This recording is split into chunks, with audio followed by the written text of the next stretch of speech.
So the channel was all about changes and tweaks and mods and upgrades to your campervan, your RV, motorhome, whatever you want to call it. And we call all those things collectively hacks. But is that not such an overused word these days? Everything seems to be a hack. And a couple of people on the channel have said this, including quite a vociferous approach from a computer geek who accused the channel of literary appropriation. Because of course hacks are all about code, breaking code, that sort of thing. But you know, my view is, well, chill computer nerd, because you know, it's only words, language evolves. And I would tell you that before Steve Jobs and Bill Gates were twinkles in their daddy's eyes, falconers were using hacks. They were boards of where they put the meat on for their falcons. So language evolves, and sometimes for the better. If we look at the Urban Dictionary, I've got a quote here. Yes, the first verb definition is the hack you're talking about, but the first noun definition is a clever or elegant technical accomplishment. That's what we're doing, isn't it? But then it does go on to say, especially one with a playful or prankish bent, so we'll just forget about that part. So when we talk about VanHacks, it doesn't matter if there's different meanings of the word hack, so long as we're all on the same page and know what we're talking about. And I concede it's contextual. Sometimes they are definitely not hacks. For example, I share the links on some van conversion pages on Instagram and Facebook, and I know from the feedback some people are incorporating those changes in their mods into their primary build. So it's not a hack for them, it's their primary build. So yes, in those cases it is not a hack, but we'll call it a hack in any case. Language evolves. We've got quite a few subscribers from the other side of the pond now, and you know, for the good old US, they took the Queen's English and they changed it and modded it and made it their own, and that some of that is now coming back to us. For example, very often I hear now router, when of course I know, because I'm talking to my internet provider, they're talking about a router, but we're on the same page because it's contextual.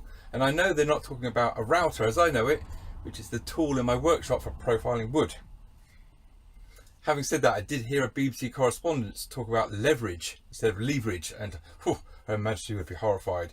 Throw him in the tower and chuck away the keys. Except for, of course, the Tower of London is now full of American tourists. But I would say to us arrogant, pompous Brits, we need to sometimes get our head out of our pompous backsides if we're going to try to drop the mic, which is another Americanism that's come over here, which I do not get, I must confess, because dropping the mic is all about making your point, getting the one-upmanship, proving you're right, being clever. Well, no, there's nothing clever about dropping the mic, it's clumsy. If you went to a Miley Cyrus concert and she was singing away and she dropped the mic, you wouldn't say, oh, that girl's got talent. You'd say, clumsy cow. Come on, Miley, I paid a lot of money for this ticket. Get your act together. I don't get dropping the mic, but it seems that even past presidents are doing it. But I digress, and I urge any arrogant Brit who's just tempted to ask our American friends, why do they say XYZ instead of XYZ? Well, do your history lesson. Look at the writings of Thomas Lyle, and you'll see in certain parts of the southwest of England in the 17th century, those people down there did in fact say Z, not Z. So it's regional, and of course, our friends who are born in earshot of the bells of Bow Church, i.e. the Cockneys, they certainly have some regional language, don't they? Oh, the Uncle Jack's giving me jit today. Yeah, I know that's a crap Cockney accent. And I would say to our American friends, if you do ever hear a Cockney say septic tank, they might just shorten it to septic, and you do work out what they're on about, please be assured, do not take offence, it really is a term of endearment. But sometimes we do need to be cautious, because I do remember when I was in a park in Washington several years ago, some girls come rushing up to me. They were from Georgetown University, and they were on a charity scavenger hunt in which I had to go around the town and take photographs of certain things. And they needed a picture of a bum bag, and I was wearing a bum bag. And you American friends, you call that a fanny pack. A fanny pack, we call it a bum bag. Anyway, these girls come up and said, sir, we need a picture of your fanny pack. Can we take a picture of your fanny pack for our scavenger hunt? I said, by all means, have yourself take the photograph. And one girl said, oh, you're from England. I just love the English accent. So I said, oh, that is awfully nice of you to say so. And maybe when you get home, you might want to Google what the English are referring to when they use the word fanny. Spoiler alert to our American friends, I haven't got one. So you see, computer nerd, computer geek, doesn't matter that we're using your word hack, because with evolution of language like that, your concerns are small beer, I think.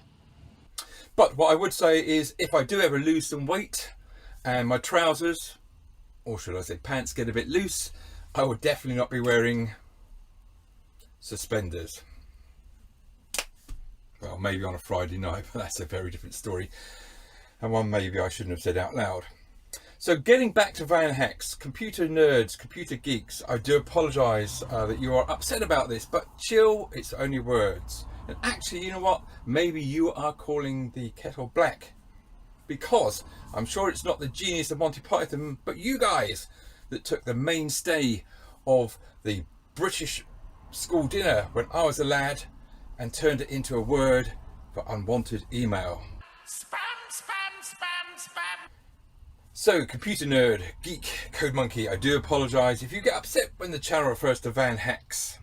And whilst in my opinion your sub to the channel would be a VPN made in heaven, I do appreciate the computer will say no.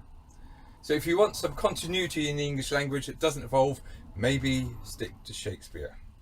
But you know, the great Bard himself was a creative, so actually maybe he would be quite happy with a bit of literary appropriation. Catch you later. To hack or not to hack? That is the question. Whether it is nobler in the mind to suffer the slings and arrows of outrageous campervans, or to take up arms against this sea of computer geeks, and by opposing any of them,